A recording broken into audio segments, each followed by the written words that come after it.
बद अखलाकी नहीं होनी चाहिए। मैंने गुज़श्ता से पैवस्ता खुतबा जुमा में भी, यानी आज से 2 खुतबात जुमा पहले अर्ज़ किया था कि हमारे अंदर बद अखलाकी इतनी है, अल्लाह मुआफ़ फरमाए। एक है तू मैं करके बुलाना, हम तो गाली से नीचे किसी के साथ गुफ्तगू ही नहीं करते हैं। मैंने अर्ज़ किया था कि चौकों और चौराहों के अंदर इतनी गंदी लैंग्वेज और इतने इतने गंदे बोल बोले जाते हैं, ख़वातीन के साथ जाना शर्म आती है। थोड़े से रश और भीड़ वाले मुकाम से गुजरते हुए शर्म आती है, इतनी बद अखलाकी है। ख़वातीन के साथ सफ़र करना दुश्वार है, महाल हो चुका हुआ है हमारे गंदे मुआशरे के अंदर। चौकों चौराहों में, गलियों में, बाजारों में थोड़े से रश के मुकामात से गुजरते हुए अगर आप गाली की आवाज़ सुने बगैर गुजर जाएं तो समझे कि कोई करामत है आपकी। गाली के बगैर बात ही नहीं होती है हमारे मुआशरे में। सब्जी वाला है तो गाली, सब्जी लेने के लिए जा रहा है तो वो गाली, किराने की दुकान है तो वहां पर गाली, कपड़े की दुकान है तो वहां पर गाली, बाजार है तो गाली, गली है तो गाली, चलते फिरते दोस्त आपस में गुफ्तगू करते हुए जा रहे हैं तो बद अखलाकी गाली, इतनी गंदी गंदी गालियां कि आपके कान, आप कहें कि या अल्लाह मेरे कान बंद हो जाए। शरीफ आदमी नहीं गुजर सकता, ख़वातीन के साथ खासकर। ये हमारा मुआशरा गंदा, तो ये बद अखलाकी तकब्बुर की वजह से होती है। तकब्बुर नहीं होना चाहिए, और तकब्बुर इंसान को तबाह करके रख देता है। तो बहरहाल जो इंसान दौलत ओहदे की बुनियाद पर, ये दोनों चीज़ें क्या हैं? आर्जी हैं। दौलत और ओहदे ये आर्जी हैं और आर्जी तौर पर इंसान को ऊंचा करते हैं, ठीक है। और खुश अखलाकी, उम्दा गुफ्तगू, आजिज़ाना अंदाज इंसान को हमेशा के लिए ऊंचा कर देता है, हमेशा के लिए उस इंसान को ऊंचा कर देता है। उसकी ज़ुबान उसको ऊंचा कर देती है कि बंदे को बोल बड़े प्यारे हैं, मीठे बोल बोलता है, गुफ्तगू बड़ी प्यारी करता है, अच्छी गुफ्तगू करता है, अपनी गुफ्तगू में छोटे बड़े का लिहाज रखता है, तमीज़ के साथ गुफ्तगू करता है। तो इंसान की दौलत और ओहदे इसको आर्जी तौर पर ऊंचा करते हैं, मगर इसकी ज़ुबान के बोल इसको अल्लाह की कसम हमेशा के लिए ऊंचा कर देंगे, इसको बुलंद कर देंगे। हर कोई कहेगा कि ये बहुत अच्छी गुफ्तगू करता है, यार इसके पास बैठे तो कुछ ना कुछ मिलता है, इसके पास बैठने से बोरियत नहीं होती, इसके पास बैठे तो कोई ना कोई नसीहत और वसीयत मिल जाती है, कोई ना कोई हमें अच्छा रास्ता मिल जाता है। ये बंदा ही बहुत अच्छा है। किसने ऊंचा किया?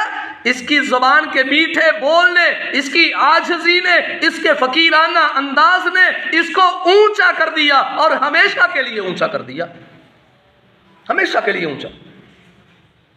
और मैंने शुरू में किया कि दौलत और ओहदे और ये सब चीज़ें इंसान को आर्जी तौर पर ऊंचा करती हैं। जब तक डिग्री है, जब तक ओहदा है, जब तक बड़ा मनसब है तो ऊंचा रहेगा, जब बड़ा मनसब ख़त्म हो जाएगा तो ख़त्म। दौलत आज तेरे पास है, कल को मेरे पास है, आज मेरे पास है तो कल को किसी और के पास होगी। तो ये दौलत के साथ भी आर्जी तौर पर बंदा बुलंदी की तरफ जाता है। जैसे ही दौलत छिन जाए तो ये गली दे कखा नाल भी हौला हो जाता बंदा, गली दे कखा नाल हौला हो जाता है। वजह क्या है? दौलत आर्जी तौर पर उसने ऊंचा किया, आज वापस अल्लाह ने ले ली तो वो जो बड़ापन था, वो फाखिराना अंदाज, वो खत्म हो गया, तबाह हो गया वो।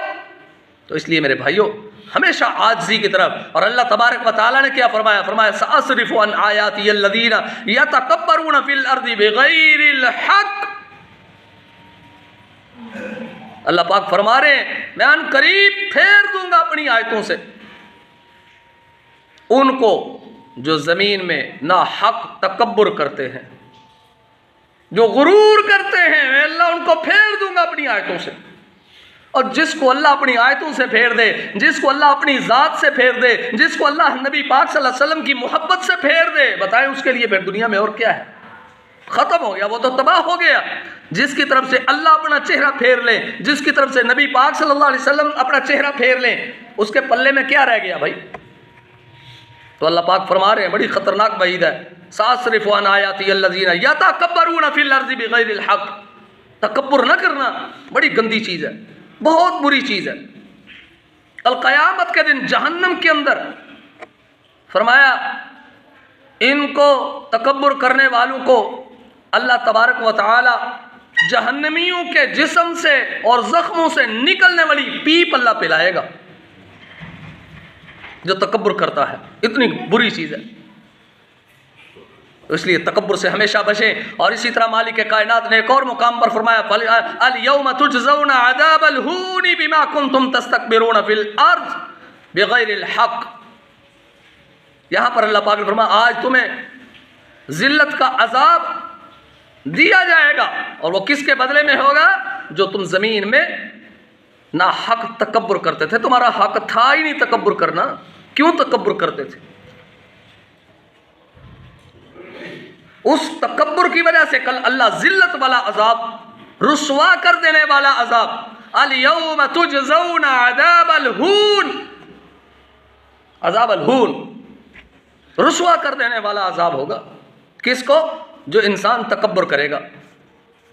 तो मेरे भाइयों, ये बड़ी बुरी चीज़ है। अगर इंसान को गुरूर और तकब्बुर की सज़ा का अंदाज़ा हो जाए ना, ये सज़ा को देख ले, समझ आ जाए इसको कि गुरूर और तकब्बुर की सज़ा कितनी सख्त है, तो ये सारी उम्र इंसान गरीबों फ़कीरों के दरमियान बैठ के गुजार दे। और ये एक बहुत खूबसूरत नुस्खा है।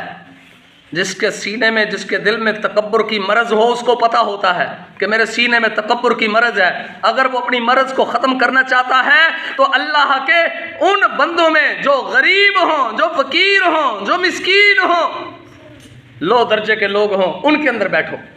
उनके अंदर बैठोगे और अपनी दौलत उनके ऊपर खर्च करोगे और उनके ऊपर अपनी दौलत को लगाओगे तो अल्लाह तबारक व तआला सीने के अंदर से तकब्बुर को ख़त्म फरमा देगा।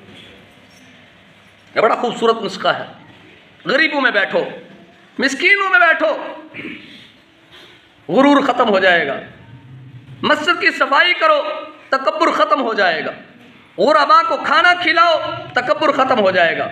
मस्जिद में तन्हाई में आके बैठ के अल्लाह के हुजूर रोना शुरू कर दो, तकब्बुर ख़त्म हो जाएगा। तकब्बुर को ख़त्म करने के भी नुस्खे बड़े कीमिया हैं। मस्जिद की सफाई करो, घर का वाशरूम साफ करो, मस्जिद का वाशरूम साफ कर लो, गली की सफाई कर लो, अपनी गली की खुद सफाई करो। इसमें कोई हतक नहीं है, कोई इसमें आपकी इज्जत में फ़र्क नहीं आने वाला। अल्लाह की कसम, घर के अंदर, घर की गली की ख़वातीन की बजाय खुद घर की गली की, बाहर गली की आकर सफाई करेंगे, अल्लाह तकब्बुर को ख़त्म फरमा देंगे। मस्जिद के दरवाजे से सफाई करो, मस्जिद के अंदर से सफाई करो, तकब्बुर ख़त्म हो जाएगा। तो अज़ीज़ान मोहतरम, ये बड़ी मोहलक बीमारी है और इसका फिर जितनी ये सख्त शदीद किस्म की बीमारी है, इसी तरह इसका इलाज भी वैसा ही होगा। वायरस ज़्यादा सख्त हो तो एंटीबायोटिक दी जाती है। एंटीबायोटिक इसीलिए दी जाती है कि वायरस ज़्यादा शदीद है।